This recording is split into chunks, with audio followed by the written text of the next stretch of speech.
الحكومة الأمريكية قافلة والموظفين الفيدراليين شغالين بدون مرتب ومحدش عارف هتفتح امتى. لو انت واحد منهم تعمل ايه؟ في الفيديو ده هنقولك على 5 حاجات تعملهم هيساعدوك تعدي الفترة دي بأقل خسائر. رقم 1، افتح كريدت لاين.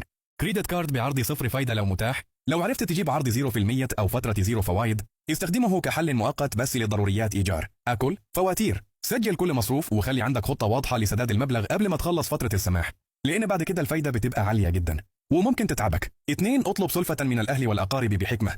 لو العيلة قادرة تساعد اطلب سلفة محددة واكتب لهم إقرار ورقي.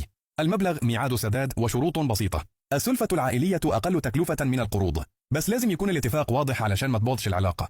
قبل ما نكمل، شكرا لكل اللي بيتفاعل ويشارك تجاربه في الكومنتات، دعمكم بيعمل فرق كبير واحنا عايزين نعرف انت بتسمعنا منين، ولو عندك حلول تانية او تجارب نجحت معاك اكتبها في الكومنت علشان ناس تانية تستفيد.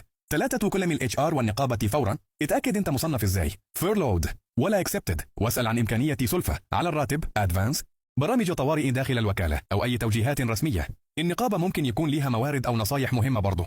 4، اتفاوض بدري مع اللي انت مستأجر منهم والدائنين وقلل المصاريف.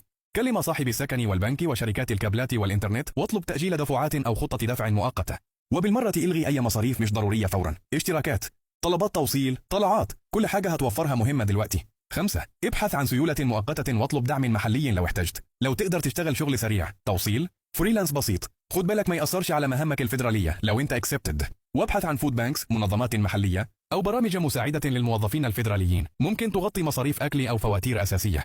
في النهاية ما تنساش، اتحرك بدري، سجل كل حاجة، مكالمات، إيميلات، اتفاقات، وخليك منظم في مصاريفك وخطط السداد. إخلاء مسؤولية. الكلام ده للتوعية والإرشاد العام ومش نصيحة قانونية أو مالية شخصية. تفاصيل البرنامج والقوانين بتختلف بحسب الوكالة والولاية. لو وضعك معقد استشر محامي عمل أو مستشار مالي مرخص قبل ما تاخد أي خطوة كبيرة. سلام.